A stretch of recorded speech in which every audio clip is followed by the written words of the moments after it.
He was once the youngest senator in Kenya, a man of charm, swagger, and bold ambition.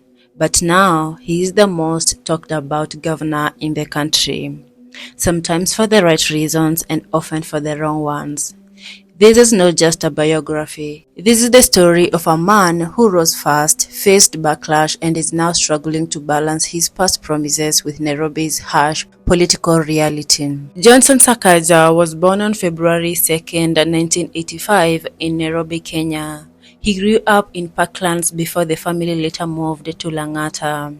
His parents were middle class. His father worked in the public service, and his mother, a homemaker, was the backbone of the family. He died when he was just 9 years old.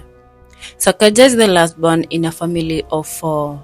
Losing his mother at such a young age gave him a deeper bond with his siblings and a premature sense of responsibility. He often recalls how her death left a scar in his heart, one that drove him to be someone she would be proud of. Even as a child, Sakaja showed confidence. He sang in church, gave impromptu speeches, and had a love for storytelling and hip-hop. Yes, Sakaja once dreamed of becoming a rapper. Sakaja attended Aga Khan Nursery and then moved to Lenana School for his secondary education. It is said that even in high school, Sakaja walked with the air of a future leader. He was active in drama and debate, always wearing his ambition like a suit. After high school, things get a little blurry. He publicly claimed to have attended the University of Nairobi studying actuarial science, but the institution confirmed he did not graduate. This led to a major scandal. In 2022, ahead of the Nairobi gubernatorial race, the IEBC was petitioned to disqualify him over fake degree allegations. Sakaja then produced a degree from Tim University in Uganda, a private institution that confirmed he studied and graduated there. To this day, many Kenyans still question his academic credentials, but the courts cleared him and he was allowed to run. Before politics, Sakaja entered the corporate world. At just 19 years old, he worked at PricewaterhouseCoopers. He later left to start his own company called Governor Johnson Consultants. But it was politics that truly lit his fire.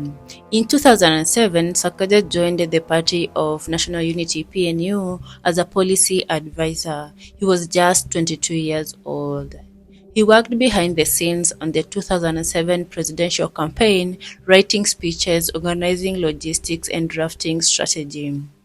After the post-election violence, Sakaja emerged as one of the young minds pushing for change in Kenya's political system.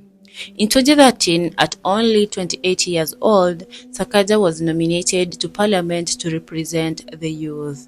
He made history in 2017 as the youngest elected senator of Nairobi County. He positioned himself as youthful but mature, classy but street smart, a polished voice for urban Kenya. He sponsored the Disaster Risk Management Bill, chaired the Senate Committee on National Security, Defense, and Foreign Relations, and he gained fame for his eloquence and calm demeanor.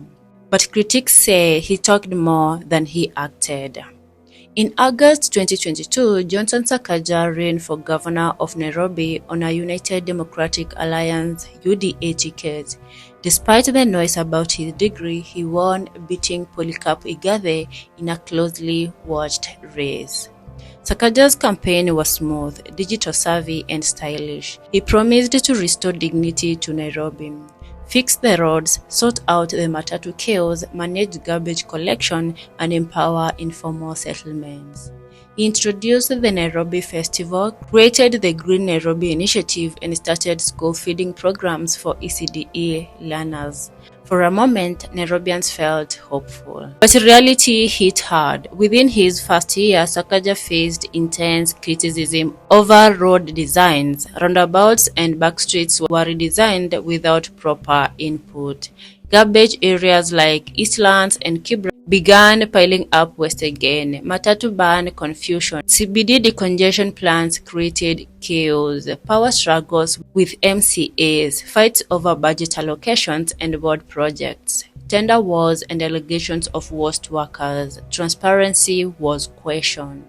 And now, in 2025, he is trending again.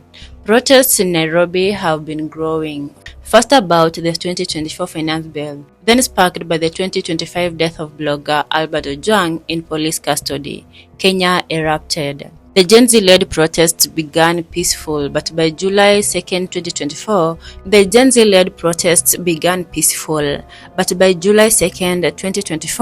videos showed masked goons arriving via motorbike, looting shops, burning parts of City Hall, robbing citizens. Victims said they came from settlements and rode in to hijack the protests. Some pointed fingers at Sakaja, alleging he hired these goons. Governor Sakaja vehemently denied, saying he was in Diani for a cabinet retreat.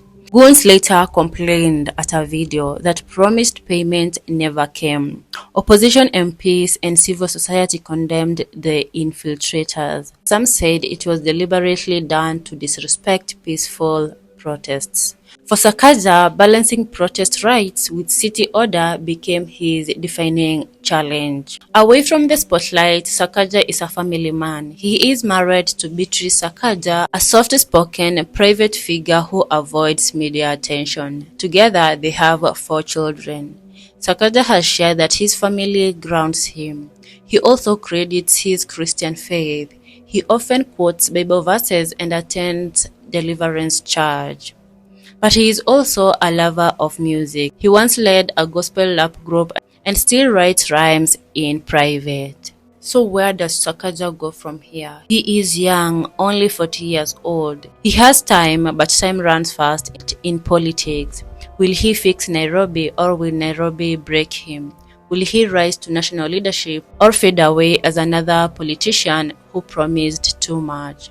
Sakaja's story is not over. It's being written every day in the streets of Nairobi, in the halls of City Hall, and in the hearts of millions of frustrated, hopeful Kenyans. One thing is for sure, Johnson Sakaja will either remembered as the man who transformed Nairobi or the man who let potential slip through his fingers. If you found this story insightful, hit like, subscribe, and share.